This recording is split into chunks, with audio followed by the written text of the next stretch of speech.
안녕하십니까. 더불어민주당 팩트체크넷 민주파출소 1일 브리핑 하겠습니다. 예, 제보 현황 보고 드리겠습니다. 4월 23일 9시 기준으로 1223명 방문했고 380건의 제보가 접수됐습니다. 매체별로는 SNS 27.11%로 가장 높은 수치를 기록했고 그 뒤로는 네이버 23.42%, 유튜브 13.68%, 커뮤니티 6.32% 순서로 제보됐습니다. 주요 제보 내용을 말씀드리겠습니다. 부정선거 관련 허위사실 및 음모론이 유포되고 있다는 제보가 다수 접수되었습니다. 특히 트위터에는 중앙선관위가 이미 51.2%의 득표율로 민주당 후보의 당선을 준비했다는 근거 없는 내용을 담은 유튜브 댓글 캡처 이미지가 공유되었고 해당 게시글은 민주당 지지율이 낮으니 사전투표를 이용해 표를 조작할 수 있을 것이다 라는 극단적인 음모론성 댓글이 이어지고 있습니다. 이와 같은 부정선거 음모론은 4월 22일 DC인사이드 국민의힘 비대위 갤러리 커뮤니티에서도 그대로 인용되어 유포되고 있습니다. 4월 21일에는 부동산 스터디라는 네이버 카페에서도 가짜 투표주로 인해 국민의힘 후보가 무조건 패배할 것이다. 4천만 명의 중국인들이 투입됐다. 제2의 4.19 혁명으로 국민이 이길 것이라는 허위사실을 선동하는 무분별한 내용이 게시되고 있습니다. 민주당을 중국과 연관지어 공사나 프레임을 씌우려는 시도도 확인되고 있습니다.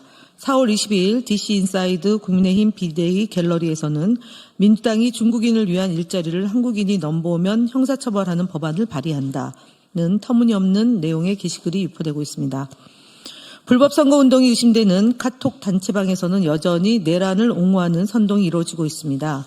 제보자는 본인의 동의 없이 63 비대위 전체방이라는 단체 채팅방에 강제로 초대되었으며 그곳에서 서부지법 자유청년들은 죄가 없다, 즉각 석방하라는 문구를 기반으로 행진을 모의하는 등 내란을 정당화하려는 내용이 공유되고 있습니다. 해당 단체방에서는 선거와 관련된 정치적 선동까지 이루어지고 있다는 점에서 불법 선거운동의 가능성도 함께 제기되고 있습니다. 주요 대응 현황 말씀드리겠습니다. 이진숙 방송통신위원장의 정치적 중립 위반 행위에 대한 대응입니다. 이진숙 방송통신위원회 위원장은 지난 3월 23일 본인의 페이스북 SNS를 통해 최상목 대행이 현행범이라면 이재명 대표도 현행범이다라고 주장했습니다.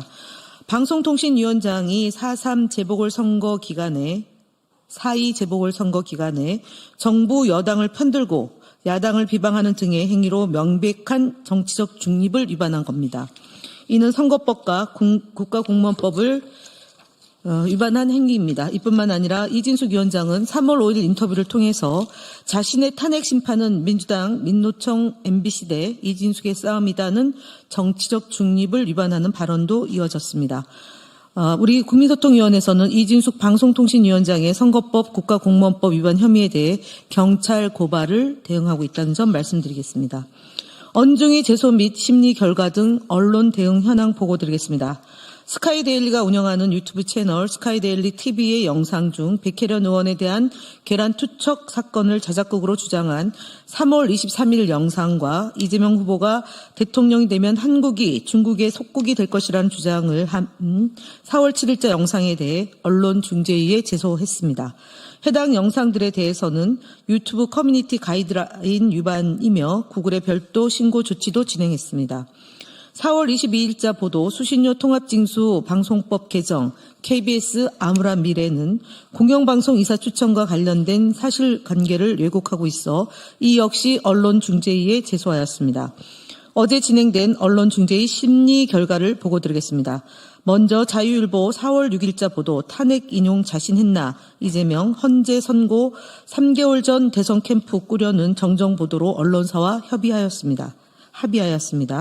같은 날 보도된 무슨 일 있어도 이재명 왕조만은 막아야 한다는 제하의 기사에 대해서는 합의가 이루어지지 않아 인터넷 선거 기사 심의 등 후속 대응을 해 나가겠습니다. 더 퍼블릭 3월 28일자 보도 산불 이재민 불 좀 끄고 가자 외치자 욕설에 휩싸인 이재명은 그 제하의 기사는 피의 신청인 측이 2차 심리의 불참함에 따라 자동적으로 민주당 측의 반론 보도로 합의되었습니다. 마지막으로 YTN 4월 4일자 보도 비상계엄 사태 일어나자마자 이재명 대선 캠프 업무 이미 시작됐다는 기사는 열람 차단으로 합의가 이루어졌음을 알려드립니다. 다음 허위사실 유포, 공정성 위반 발언에 대한 방심위 신고 등 방송 대응 보고 드리겠습니다.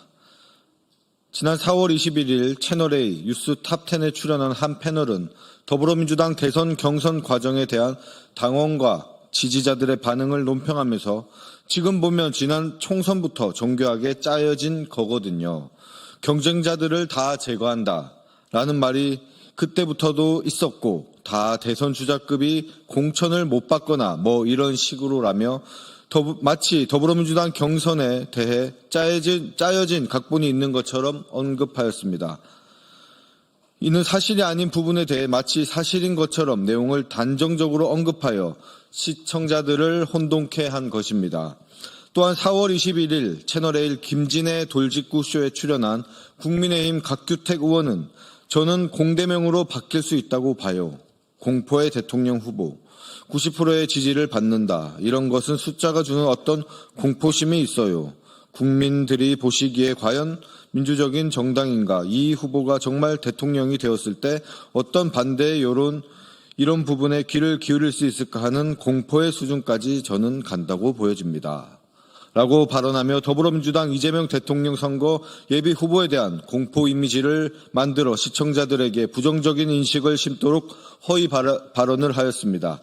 같은 날 CBS 라디오 김현정의 뉴스쇼에 출연한 국민의힘 나경원 의원은 결국 이재명 후보가 당선되면 우리나라 신용등급 낮아지고 우리 경제 어려워질 것이다라며 더불어민주당 이재명 대통령 선거 예비 후보에 대해 부정적이고 잘못된 인식을 시청자들에게 심어줄 수 있는 허위 발언을 하였습니다.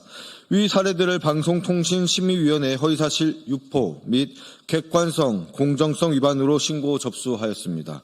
대선 기간인 만큼 방송사는 공정성과 객관성이 훼손되지 않도록 노력을 기울여야 할 것입니다. 국민소통위원회는 앞으로도 더욱더 면밀하게 살펴보고 기울어진 운동장을 바로잡는 데 앞장서겠습니다. 다음 국민의힘 거짓말 시리즈 94번째입니다. 권성동 국민의힘 원내대표가 4월 22일 개최된 자당의 원내대책회의에서 민주당이 관첩법 개정에 반대하는 근본적 이유는 친중 사대주의 때문, 지금 진행되고 있는 중국의 서해 공정에 대해서도 단 한마디도 못하고 침묵하고 있다라고 주장했습니다. 더불어민주당의 친중 프레임을 씌우기 위해 중국의 서해 구조물 설치 논란을 지속해서 언급하며 친중 사대주의를 운운하며 거짓말을 하고 있는 것입니다. 하지만 우리 당은 4월 19일 조승래 수석 대변인 브리핑을 통해 중국 측의 한중 잠적 조치 수역의 무단으로 고정식 구조물을 설치한 것에 대해 강한 유감을 표한 바 있습니다. 또한 그 이전인 3월 25일 박경미 대변인, 3월 26일 김병주 최고위원 등 논평과 모두 발언을 통해 중국의 영토 주권 침해 행위를 반대한다는 입장을 수차례 표명하였습니다.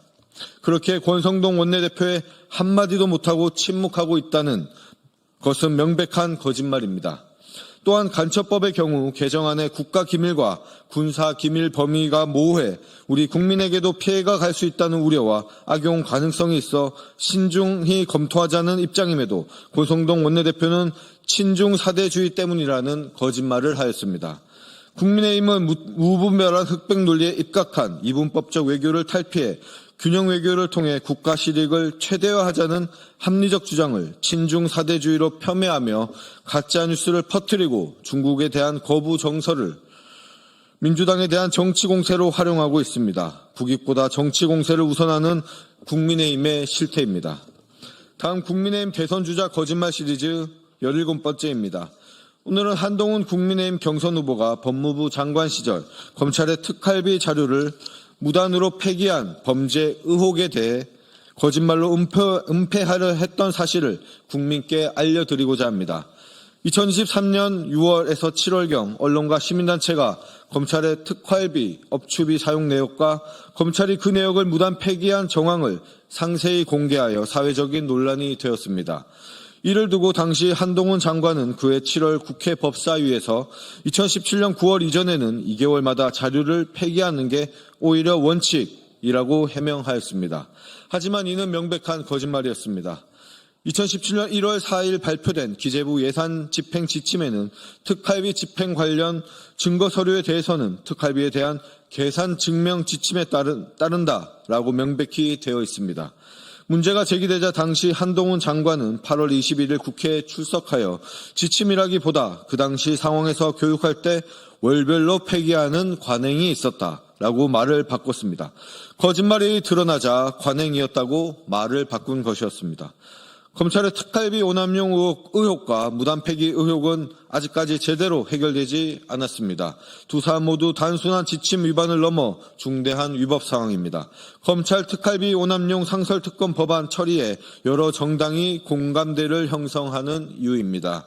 지금까지 검찰 조직은 정치수사, 보복수사 등으로 윤석열 정권의 하수인 노릇을 하며 과거부터 이어오던 쌈짓돈 특활비, 제19 감싸기 등의 특권을 강화해 왔습니다.